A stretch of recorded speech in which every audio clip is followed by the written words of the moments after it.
Welcome, everyone, to another week of All Women Driven, where we look into the past to drive women forward in the future. Uh, I am Sarah Davis, your host. You can find me on YouTube, Instagram, and Spotify with All Women Driven, or Instagram with Beauty Mama Bear. You can also find me on the Law MacArthur YouTube channel as well. Go over there for all things Ford news, information, and updates. Join us live every Tuesday at 7 p.m. If you want more of a DIY channel on Bronco, go on over to the Ford Video Guy channel. That's where he does all of his podcasting for his upgrades that he does by himself to his Bronco. And then All Train Nation, Johnny's Car Care and Reviews, RagnarCon. Go check out all of those. There's a couple more down in my description to go check out. All wonderful people to go and watch and learn from. So this week we have Emily. Emily, hi. Hi, Sarah. So we like to start this off with, what do you do in automotive? All right.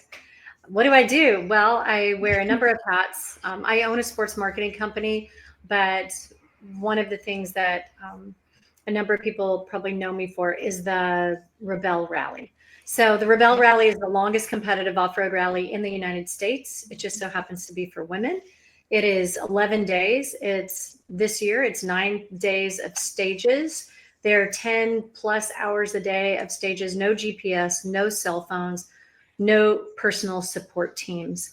So compass, a map, and a road book, and then an incredible team. I have an incredible team of about 127 staff, and we are off-road in the West. And it's for stock manufactured vehicles. It's not for race cars. It's for the cars that we drive. Okay. Sounds like a lot of fun. We've talked to Melissa, Catherine, and a number of other Rebelle Rally participants. Now, this is the 10th year. Is that correct? It is correct. Yes. Hard to So, believe. It's around the corner. It's coming up in less than 2 months. yes, it is. That is crazy. And I'm going to have your episode going live during the Rebelle Rally. Oh, So awesome. everyone's going to be seeing this and joining us the first week that starts. All right. Thank you. Yeah, we're going to have fun with this. So I've heard a lot of people are coming back this year. Some people that had retired out or, didn't join every year, but they are coming back this year. How many teams do you have this year? Well, we're limited to 65 teams. Okay. So we have a waiting list, but we are at 65 teams max. And Okay. we do keep it that way. So people are Yeah. interested. We encourage people to kind of start planning early. But yeah, Yeah. it's exciting. That is awesome. So you also lead Rebel U. Yeah, Do you do all of that planning for all of it? I do. And I also work with Chrissy Beavis, who's our head of scoring and competition, works with me on it. We do a number of trainings throughout the year. In fact, we just came back from Montana. We had a great set of trainings there at the Ex Overland Ranch. We have a training actually coming up. I leave on Wednesday, and we're doing a 4-day driving and navigation school up in Ridgecrest, California. So that's one of my favorite things. I was very fortunate to. I've been a long time driving coach and then also navigation coach. And I didn't come from navigation. I came from driving and learned navigation over the years. And that is really a rewarding part of the job, is doing these trainings throughout the year and just passing along the knowledge. We're limited to 65 teams. If not everybody needs to do the Rebelle Rally to get these skills. I want people to have great driving skill, preparation skill, navigation skill, and you can get that in Rebelle U. And Rebelle U, a 4-day Rebelle U class, is kind of like going to a rally. So Yeah. it's really fun. So it sounds like a lot of fun. I want to join at some point. Once my business side here calms down on trips a little bit. But I do plan to join. But it sounds like a lot of fun. A challenge for sure. So, thinking of that, How did you get into, doing this? Well, it's actually kind of like a lifetime of experience, but I first got into off-road and off-road driving from Rod Hall, and he was my mentor. He was a famous off-road racer, and he's a legend. I was very fortunate to be trained to drive by him, and we also worked on various projects. I was trained to be a coach by him, and then I had a sports marketing company, and we specialized doing kind of hard to do productions, Okay. hard to pull off productions, from small size productions up to 75,000 person events where we had to Okay. build the venues from scratch.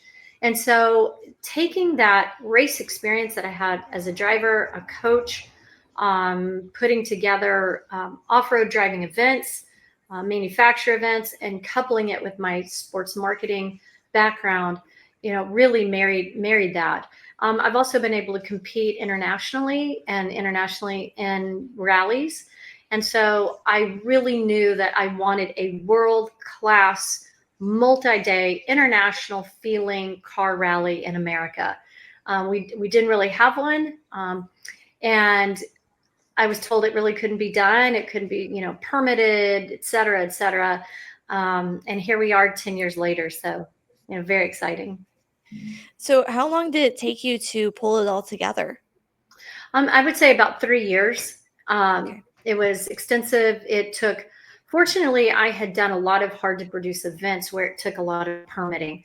It's, to be able to get the insurance, the financing, it's very expensive to produce. It's many days. It takes a lot of staff. And we created our own format. And it's one thing to have checkpoints out in the desert. It's another thing to actually score it fairly and in an automated way. There's no way we could do the scoring manually. It would take too many people, too much impact, too much expense. And so developing a robust scoring system was very important. And then also really educating the government and permitting agencies and the insurance companies about what it is, but also what it isn't. I think if we hadn't had that previous experience, or like some decades of experience, I think that would have been very hard to do. So yeah, I would say it was like 3 years in the making, but sort of a lifetime, to do it. Okay. Yeah. So we have had like Shelby Hall, Sue Mead, and a couple of others join us.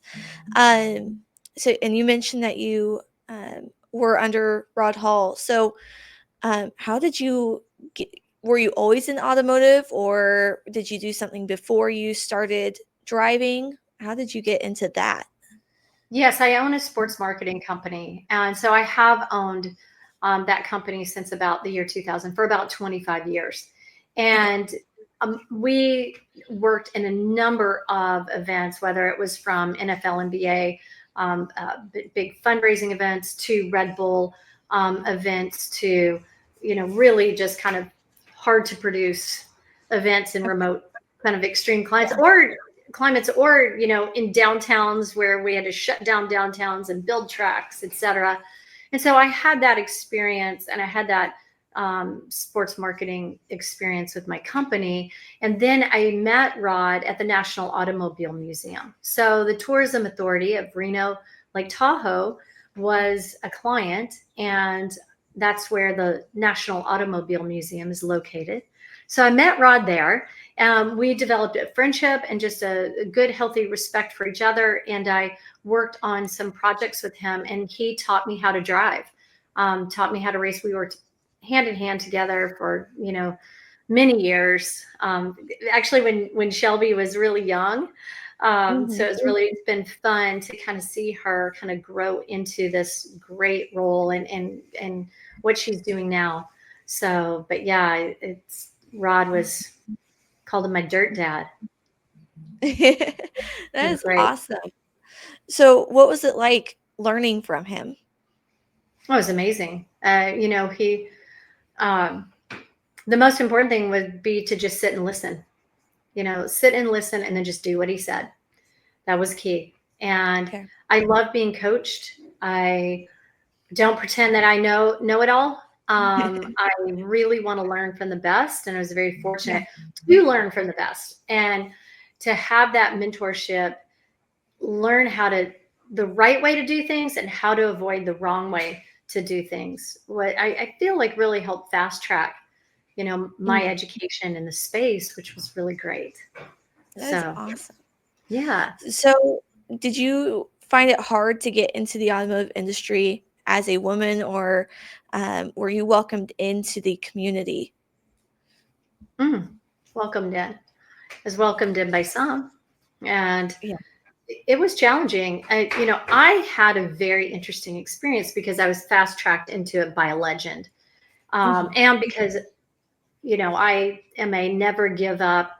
I will work if I need to work 24 hours a day for day after day, I'll do it. And, I think Rod really appreciated that. But, there's in the motorsports world, there are a lot of people that want that driver's seat job. Um, or there are people, there are not a lot of women. And when I was doing it, there were very few. So I would say I was welcomed in. Really, some of the best in the industry I felt were very welcoming, but I would say it was very also challenging at the same time. But I didn't really care. I came from, the ski world and cycling, and not afraid of working hard and the toughness that it takes. And I had to develop a thick skin, at times. But Yeah. what I try to do is focus on the task at hand, which is Rod would give me a job to do. I would do the job. And I would try to do it the best I can with the information I had. And he's still the voice in my head. And I think you just have to not listen to the naysayers, especially if you know you're on the right path. Yeah. Stay the course. And I did. And it's been wonderful.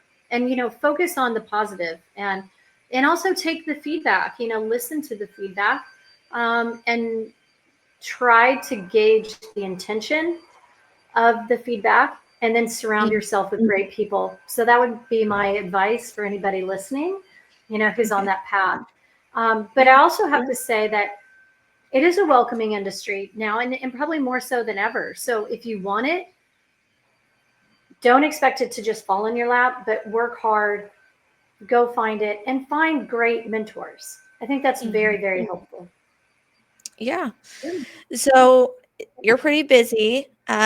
You have a full-time job, you do Rebel. Do you have any hobbies that you do in your downtime? Yeah, well, I do Rebel. I run Rebel U. I own a sports marketing company. We've just come off two big client productions that's in automotive. And I also, most people don't realize, but I run a farming business, farming and Okay. investments back in Arkansas. So I have those set of companies that I manage. So I have a pretty tough schedule, but I love to surf. I love to ski and snowboard. I love to ride my bike. I love to travel and I love to travel off-road vehicle adventure in kind of remote wild Mhm. places. So yeah, I do that. And I come from a mantra of like work hard, play hard. So Yeah, yeah. that is awesome. So how do you balance everything? Do you have kids or husband, family that you balance everything with? I'm not sure how well of the job I do balancing it, but I do have a wonderful husband who's extremely supportive. So that makes a huge difference. I don't Yeah. have kids, and I'm practicing taking care of two house plants, which I'm looking at right now, and they're looking good. So if I don't kill these two in the next year, I can maybe graduate to a third house plant. But yeah, balance is hard, and I would say it is a constant um, you have to be disciplined. I have to say, okay, I am stopping. I'm going for a bike ride. I'm going to the gym. And, or when I've got downtime or I'm watching the news, or whatever it is, I need to stretch. I need to multitask. But I would say it's a hard balance. Okay. Um, and I think success is, I think a lot of people want to find that in 30 hours a week and have this very balanced life. And I think that's hard to do.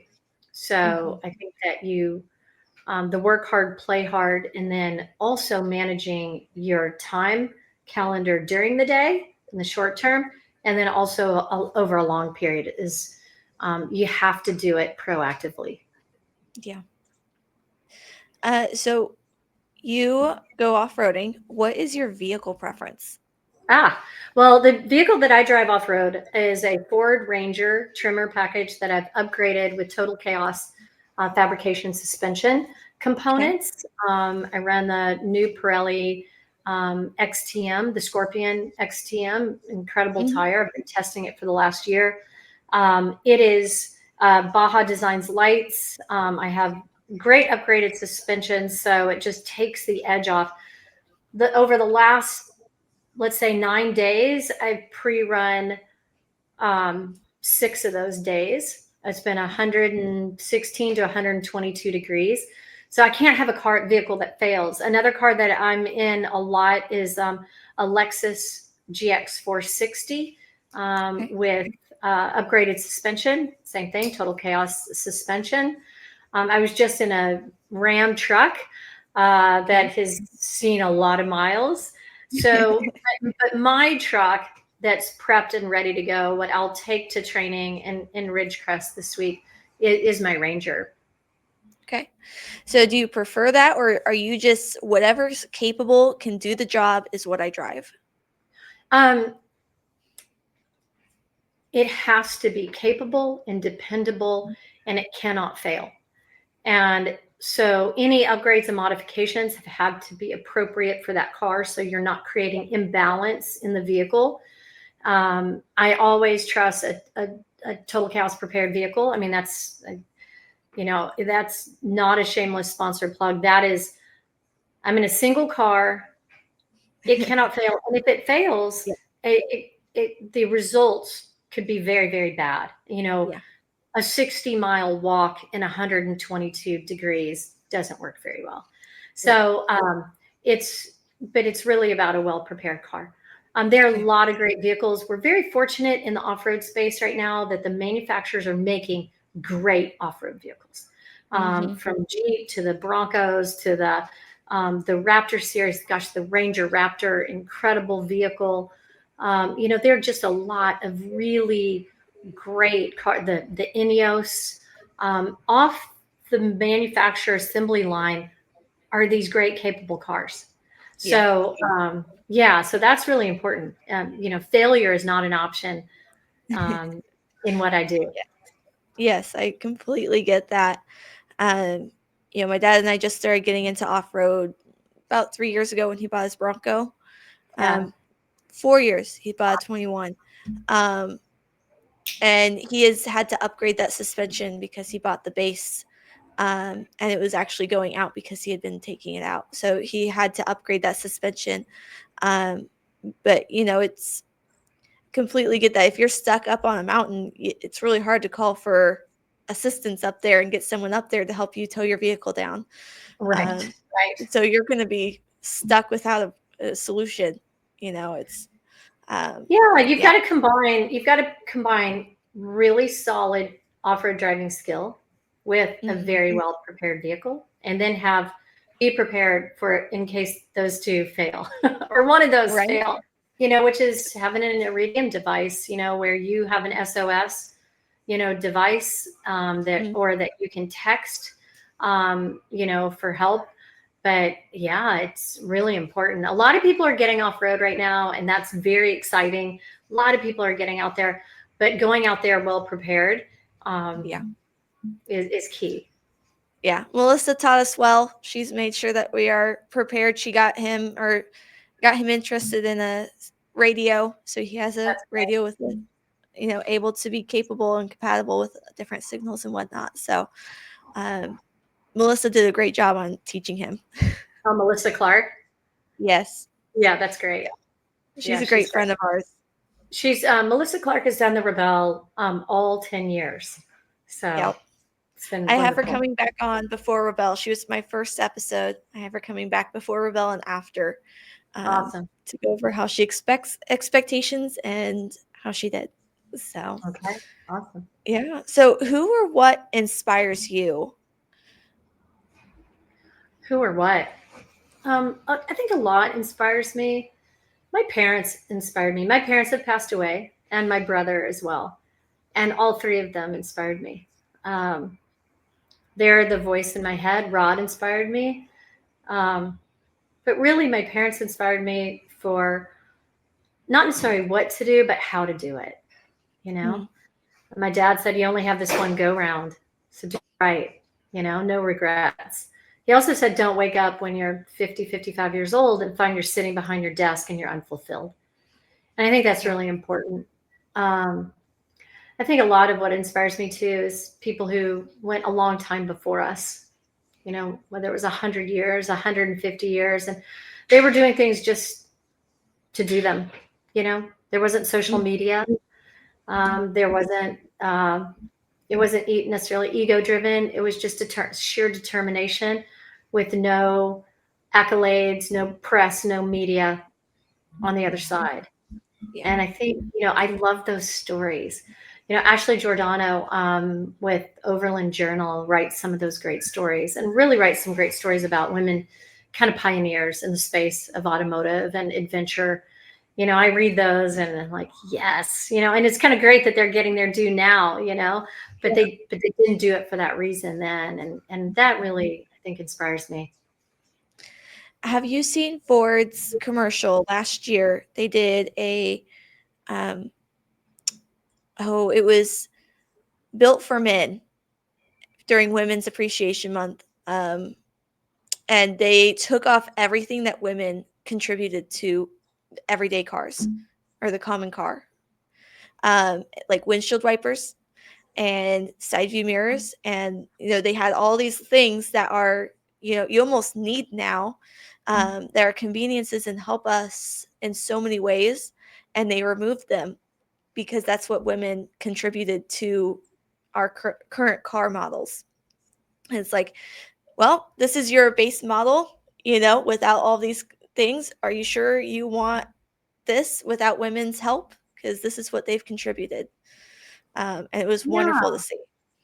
see. And that's, people don't realize how many great female engineers are in these companies and these car Yeah. companies. And that's what's been fun about the Rebelle is we have an exceptionally high number of women in STEM who do the rally, and a lot of engineers that work at the manufacturers who now not just do things theoretically on a screen or go to a proving ground, but have to live in the vehicles that they design, um, for that many days.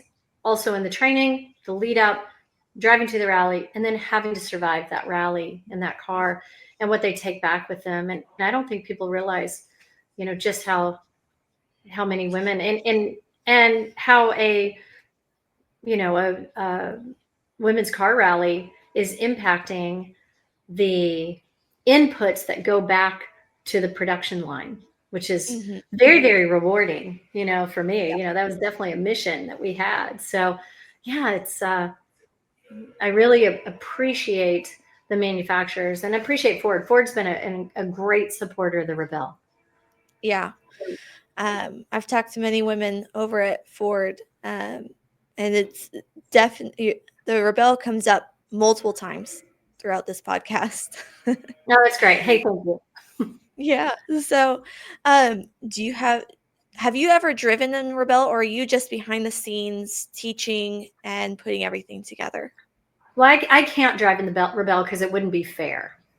I set all the checkpoints. So all Okay. those are hidden checkpoints, all the challenges, deciding like where we do road book sections, where every checkpoint is, if it's green, blue, or black diamond, the rating system, the score, the direction of the course. Jimmy Lewis and I go out and set it, but I know where every point is, so I can't drive in it. So you That get would to have not be the fun. fair. Yeah. You get to have So the fun of hiding all the check marks, and yeah, yeah. And yeah. during the rally, I am the rally director. Like I said, we do have 127 staff. I have to manage all the components.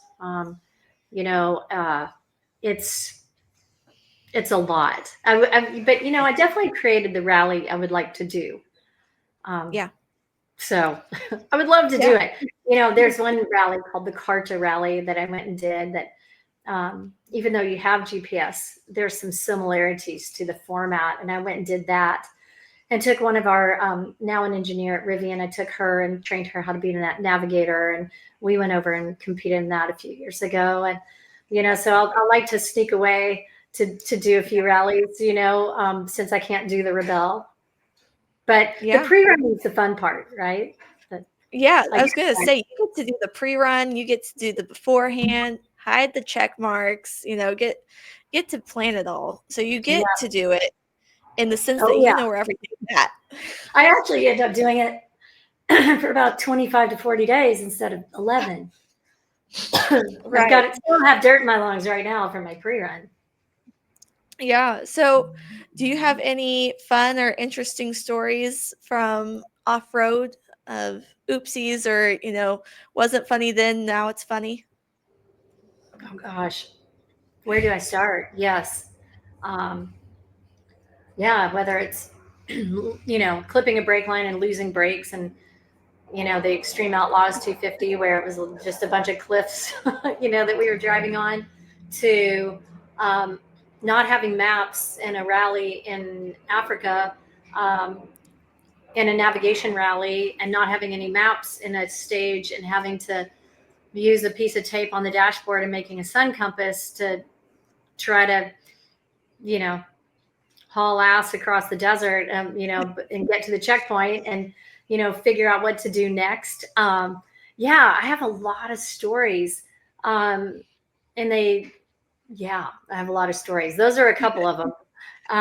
But yeah, that's the great thing about off road is like it's about the stories, right? And that's what's fun about the Rebelle at Night. We don't give normally a the next day's information until 5 a.m. the next morning. And that's so the competitors can sit down and bench race. They can sit down and tell the stories that are so fun, and everybody gets to realize that they made a mistake. The great thing about off road and driving off road and adventuring and racing is you always make some kind of mistake or have some kind of crazy story. And it's those stories that are so fun and memorable. And a lot of times you're right, they are not fun when they happen. And then when you make it out alive, um, that's like the badge of honor, the great laugh, that you have later. And that's one thing that I really love about off-road for sure. Right? I've heard so many stories, you know, earlier in the year, one said, and the one thing that keeps coming back is Rebelle is a community. So they'll go out racing or not, they'll go out on a day. One said that they were coming back and they broke something or they popped something and they were struggling to get it fixed. And like the end point was near, like they could see it and people kept stopping, every teams kept stopping to help them. Yeah. And by the time that they got it done, they had like 3 teams with them helping to get them out. And so they, all cleared together. And so it was, I keep hearing about community and just how this is bringing women together, not just competing, like, it's not just cutthroat, this is how I'm doing it, by myself. It's community leaning on each other, helping one another. And it's wonderful to hear those stories. And Yes, I everything think some of it's inspired by baked into the format because you don't know when you're going to need the help later. So you probably need to stop because you might need that alliance at another it. time. And in the process too, I ask everybody to respect each other's rally. If you're in the hunt going for the win, might not be able to stop. Or if you stop, you might be able to say, hey, you're digging out the wrong tire. You're stuck right there. If you just do this, this, and this, you're going to be good to go. Got to go. And that's help.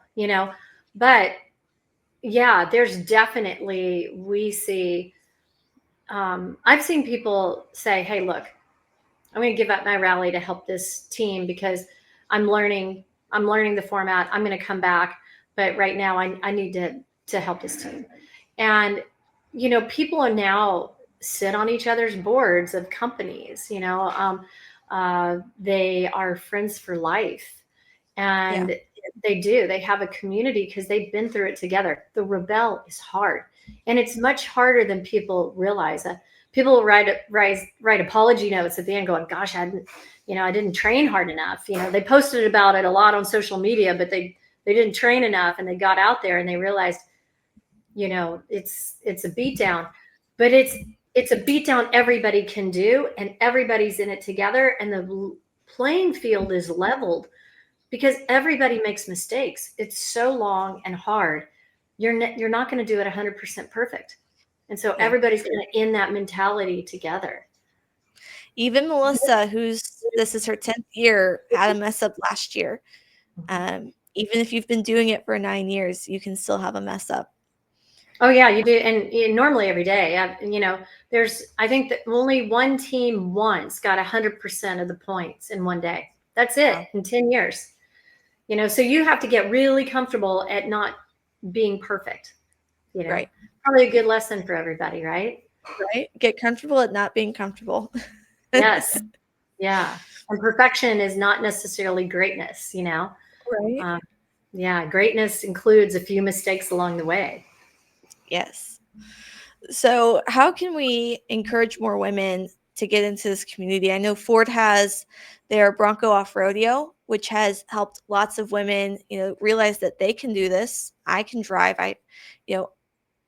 It's not as difficult as it seems. It just takes practice and learning. How would you encourage other women to come into this? I would say, if you want it, start somewhere. I love that statement. Start somewhere. Just don't wait for it to be handed to you. And also don't wait to be an expert, or try to do all this research or whatever. You've got to take that one step. And that's why Ford is doing a great job, fantastic job. There are Rebel U classes. There are all sorts of, events that you can just show up to, start talking to people that are doing it. For women, if you get on, if you're on Facebook, hop on the Rebel Rally unofficial prepping group. There are about 1,500 women on there that are talking to each other and meeting up. We have women in 400 cities that have done the Rebel, and they are really excited to kind of help women, get into not necessarily just Rebel, but just not being afraid to, get off road, go drive that trail. And so I would say there are resources out there. People can also even just email us at info@rebelrally.com. And, you don't have to do the Rebel. We'll send you links, we'll connect you to our competitor liaison, Andrea Bullard, who can, spend time on the phone and kind of walking people through this.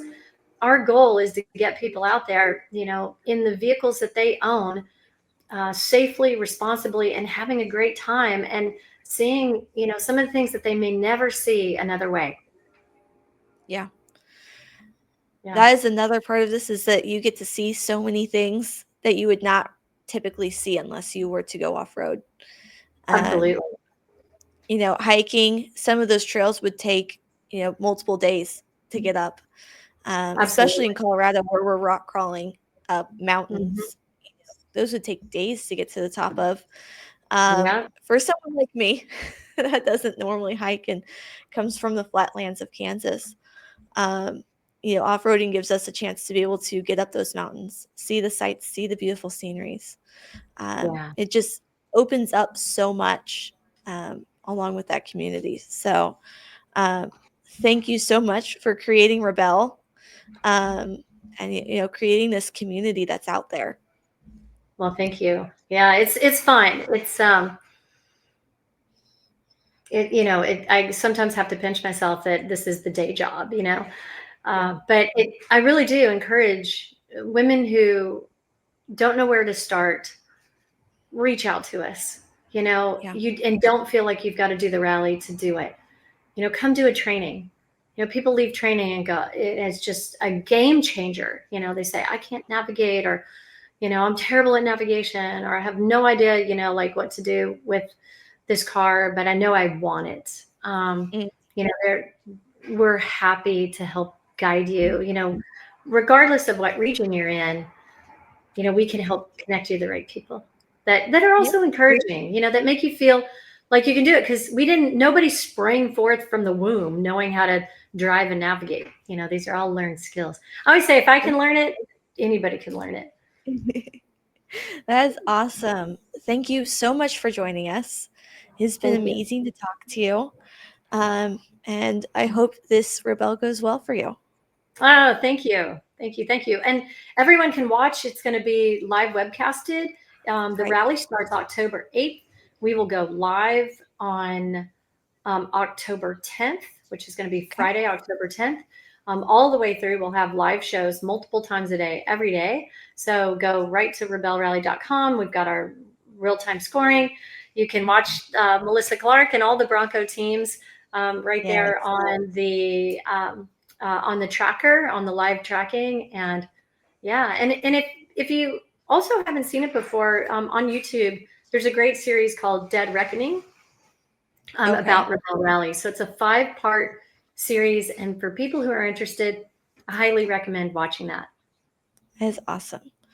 Well, again, thank you so much. Thank you. All right. Bye. Bye. All right, everyone. Thank you for another wonderful week of All Women Driven. Like she said, this is going live. By the time you see this, it is September 9th or October 9th, a day after they start. The live tracking will start tomorrow. Go ahead, go check it out. It's wonderful to watch. They have videos on YouTube where they live stream and go through each day's events. So go on, check that over, and join us next week while we are doing this Rebel series to drive women forward. Or wait, join us next week on All Women Driven, where we look into the past to drive women forward in automotive. Have a great week, guys. Bye.